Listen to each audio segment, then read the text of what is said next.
आपण 1 तास घेणार आहोत राज्यातल्या काही महत्त्वाच्या बातम्यांचा आढावा। सगळ्यात आधी एक ब्रेकिंग न्यूज। संक्रांतीच्या निमित्तानं उडवला जाणारा पतंग आणि त्यासाठी वापरला जाणारा मांजा हे सध्या प्रचंड चर्चेत आहेत। कारण पतंग काटण्याची ईर्ष्या अनेकांच्या जीवावर बेतते। पुण्यात गेल्या 4 वर्षात या पतंगाच्या मांजानं गळा चिरून 3 जणांचा मृत्यू झालाय। 2 दिवसांपूर्वी नायलॉनचा मांजा गळ्यात अडकून गळा कापला गेल्यानं एका तरुणाच्या गळ्याला तब्बल 32 टाके पडले होते। आता पोलिसांनी या मांजाच्या संदर्भात धडक कारवाई करायला सुरुवात केली आहे। हा नायलॉनचा मांजा वापरून पतंग उडवताना अल्पवयीन मुलं आढळल्यास त्यांच्या पालकांवर सुद्धा गुन्हे दाखल करून वेळ पडल्यास त्यांना अटक करण्याचा मोठा निर्णय पुणे पोलिसांनी घेतला आहे।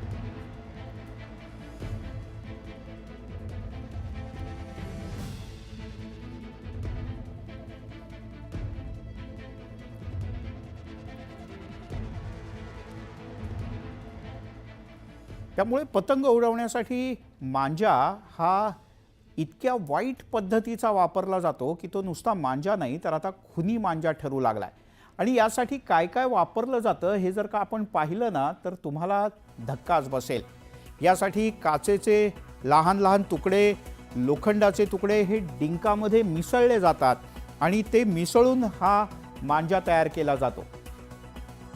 एवढंच नाही तर हे बेसिक झालं। या व्यतिरिक्त सुद्धा चायनीज मांजा नावाचा एक प्रकार येतो। हा जीवघेण्या रसायनांपासून तयार केला जातो। या चायनीज मांजामध्ये मोनोकिट नावाच्या कंपनीनं बंगळूरमध्ये हा मांजा बाजारात आणला। हा मांजा लोकप्रिय करण्यासाठी त्याला चायनीज मांजा असं नाव दिलं। कारण चायना मेड आहे म्हटल्यानंतर स्वस्त आणि मस्त असा एक समज आहे आणि त्याचा फायदा घेत या कंपनीनं हा एक वेगळा आणि विचित्र मांजा मार्केटमध्ये आणला। पण हाच मांजा आता खुनी मांजा ठरतोय।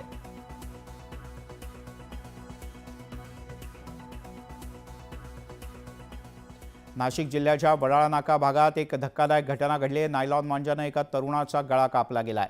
संबंधित घटना इतकी धक्कादायक आहे की ज्यामध्ये संबंधित तरुणाच्या गळ्यावर 1-2 नव्हे तर 75 टाके पडले आहेत। मुशरन सय्यद असं या 25 वर्षाच्या युवकाचं नाव आहे। हा युवक अतिशय गंभीर जखमी आहे। 75 टाके या युवकाला घालावे लागले। तुर्तास त्याचे प्राण वाचलेत पण अतिरक्षता विभागात त्याच्यावर उपचार सुरू आहेत। नायलॉन मांजाच्या विक्रीवर कारवाई कधी होणार असा प्रश्न आता विचारला जातोय। पुण्यातही या तरुणाचा नायलॉन मांजामुळे एका गळा कापला गेला। कात्रज कोंढवा परिसरात ही घटना घडली। नायलॉनच्या मांजामुळे सतीश फुलारी नावाचा तरुण गंभीररित्या जखमी झाला। या तरुणाच्या गळ्याला 15 टाके पडले। संक्रांतीच्या निमित्तानं उडवला जाणारा पतंग आणि त्यासाठी वापरला जाणारा नायलॉनचा मांजा हे प्रचंड चर्चेत आहे। पतंग काटण्याची ईर्ष्या अनेकांच्या जीवावर बेतते। पुण्यात 4 वर्षात या पतंगाच्या मांजानं गळा कापून 3 जणांचा मृत्यू झालाय।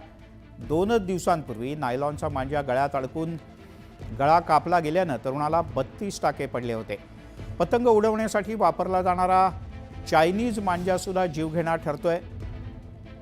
हे दोन्ही प्रकारचे मांजे आता खुनी मांजे ठरले आहेत आणि काही काही ठिकाणी पोलीस त्यावर मोठी कारवाई सुद्धा करतायत। पण अगदी गल्लीगोळात कुठेतरी विकला जाणारा मांजा शोधून काढणं आणि त्या संबंधित मांजा विक्रेत्यांवर कारवाई करणं हे पोलिसांसमोर सुद्धा जिकरीचं काम आहे आणि आव्हान आहे।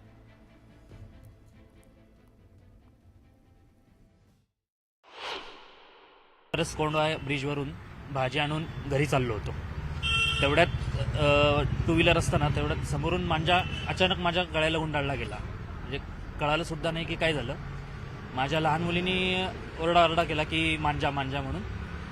मी जस्ट थांबलो, गाडी कशी तरी कंट्रोल केली माझी आणि मांजा हाताने काढला तर माझ्या हाताला पण मांजा कापला आणि गळ्याला तोपर्यंत पूर्ण हे करून गेलेला।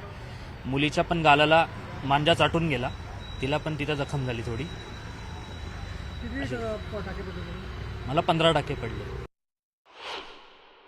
वाघोलीमधून कात्रजला येत होतो घरी, तर मधीच डायस प्लॉटच्या ब्रिजवरती मांजानी नाही का मांजा साडवा होता, तर तिथं मांजानी गळ्यात अडकला पहिला.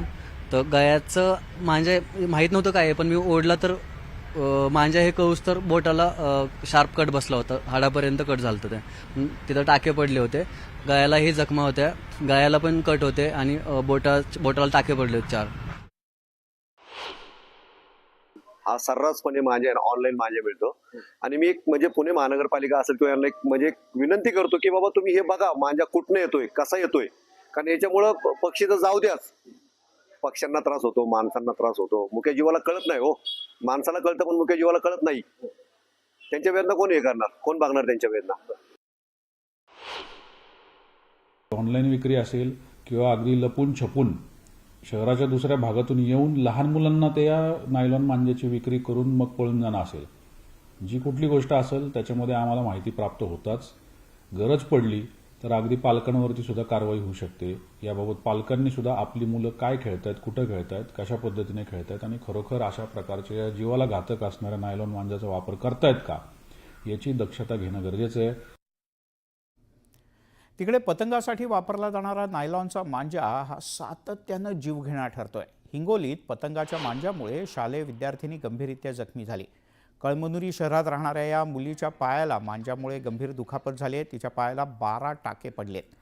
या मुलीवर सध्या जिल्हा रुग्णालयात उपचार सुरू आहेत.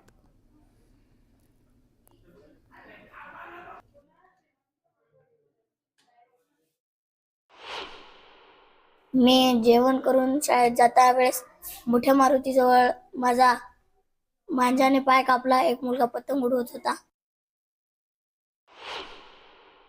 तिच्या डाव्या पायाला पूर्ण मांजाचा घाव लागलेला आहे, कट झालेला आहे पूर्ण. ॲप्रॉक्स 10 सेंटीमीटर असेल घाव हड्डीपर्यंत गेलेला आहे. अतिव गंभीर जखम आहे, अजून घाव असू शकतो. मांजा हे खूप घातक आहे, तर लहान मुलांना पतंग देताना थोडं सावध राहावे. मंडळी, खरं तर नायलॉनच्या मांजावर बंदी आहे, पण अशी बंदी असतानाही उत्पादन, विक्री आणि वापर या तीनही गोष्टी सर्रास होत आहेत. त्यामुळे या तिन्ही टप्प्यांवर कठोर कारवाईची गरज आहे.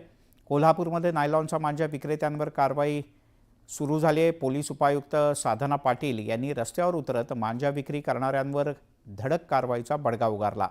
अनेक ठिकाणी त्यांनी स्वतः छापे घातले आणि तपासणीला सुरुवात केली. उपायुक्तांच्या या निर्णयाचं नागरिकांकडून स्वागत करण्यात येत आहे.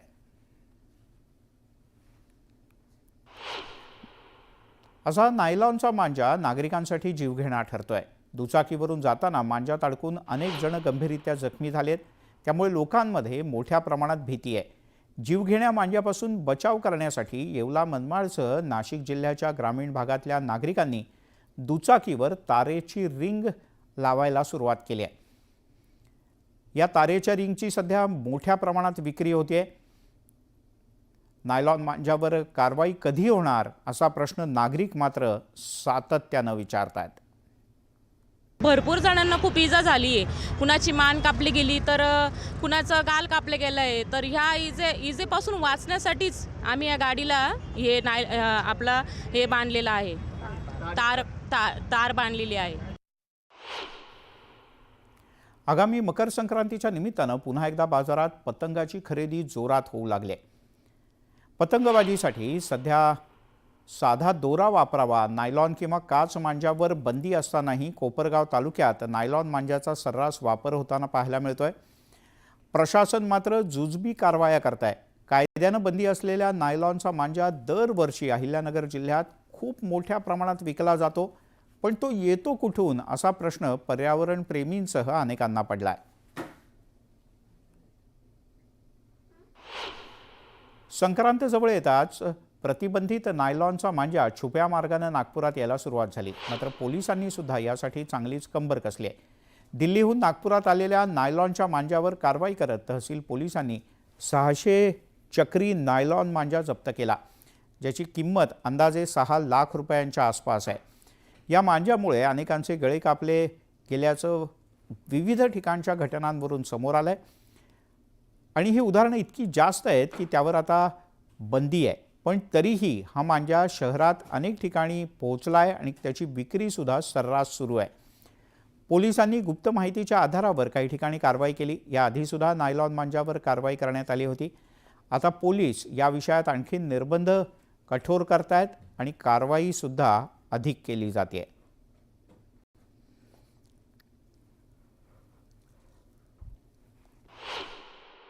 एक विशेष पथक सदर ठिकाणी छापा कारवाईसाठी तयार करण्यात आलं व छापा कारवाई करण्यात आली. त्यावेळी आरोपी अमोल शामराव मोंदेकर व त्याचा जो चालक आहे मोहम्मद सद्दाम वल्द मोहम्मद अब्दुल हे टाटा MH40CT 3706 या गाडीतून 10 बॉक्स मांजा म्हणजे 600 चक्री एकूण 6 लाखाचा मुद्देमाल व गाडी 4 लाख असा 10 लाखाचा मुद्देमाल त्यांच्या ताब्यातून जप्त करण्यात आलेला आहे. आणि आता वळूयात अन्य काही बातम्यांकडे. पुण्यामध्ये मकोकामधील आरोपीनं जामिनावर सुटल्यानंतर येरवडा पोलीस स्टेशनच्या हद्दीत रॅली काढत मोठं शक्ती प्रदर्शन केलं. या घटनेनं गुंडावर पोलिसांचा धाक उरलाय की नाही असा प्रश्न सर्वसामान्यांकडून विचारला जात होता. हा व्हिडिओ व्हायरल झाल्यानंतर पोलीस तात्काळ ॲक्शन मोडमध्ये आले आहेत. या रॅलीमध्ये सहभागी असलेल्या प्रफुल्ल उर्फ गुड्ड्या गणेश कसबे याचा गुंड साथीदारांची त्याच परिसरातून धिंड काढण्यात आली. पोलिसांनी या सगळ्या गुंडांची वरात काढत त्यांचा माज उतरवला.